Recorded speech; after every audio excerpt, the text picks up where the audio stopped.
Hello friends, welcome to my channel. And সবাই কেমন আছো? আই হোপ তোমরা সবাই খুব ভালো আছো, অ্যান্ড আমিও ভালো আছি। তো আমি চলে এসেছি একটা গেট রেডি উইথ মি নিয়ে। তো চলো রেডি হয়ে যাক।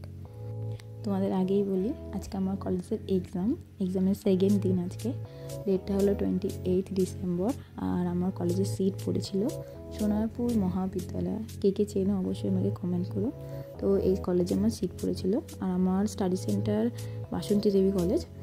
তো যেহেতু আমার বাড়ি থেকে একদম কাছেই আমার কলেজটা, সোনারপুর মহাবিদ্যালয়টা, সেহেতু আমি একদম টেনশন ফ্রি ছিলাম। জানি কলেজে গিয়ে খোঁজারও কোনো ঝামেলা নেই। যেমন আমার আগের বছর দমদমে সিট পড়েছিল, কলেজ খুঁজতেই আমাদের টাইম লেগে গেছিলো। তো এবারে কোনো সেরকম ঝামেলা ছিল না, যেহেতু আমার বাড়ির কাছেই ছিল।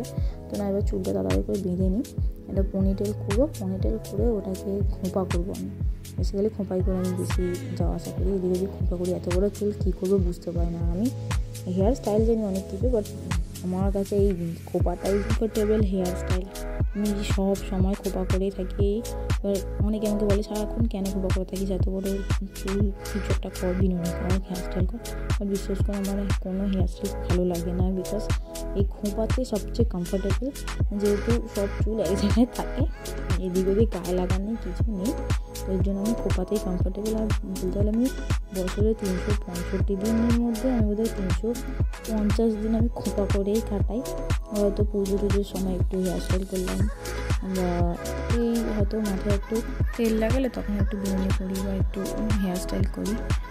তো চলো, বকবক করতে আমি রেডি হয়ে গেছি। এই সাইড ক্লিপগুলো লাগানোর মেন ঘাড়ের কাছে যে বেবি হেয়ারগুলো থাকে না, তো ওগুলো প্রচণ্ড ঘাড়ে ডিস্টার্ব করে, আমার খুবই ইরিটেট ফিল হয়। তো ওই জন্য আমি ওগুলোকে সাইড ক্লিপ দিয়ে উপরে করে সাইড ক্লিপ করে দিই। তো চলো, কথা বলতে বলতে ক্রিম নিয়েছি, আমি রেডি হয়ে গেছি। রেডি হওয়ার পর মনে করেছি আমাদের ঘড়িটাই পরিনি, ওর জন্য ঘড়িটা নিয়ে এসে এবার তাড়াহুড়ো করে পরে নিচ্ছি। তো ঘড়িটা পরাও হয়ে গেছে। তো আমার এটা হলো ফাইনাল লুক। তোমাকে কেমন লাগছে অবশ্যই সবাই কমেন্টে জানিও। বাই।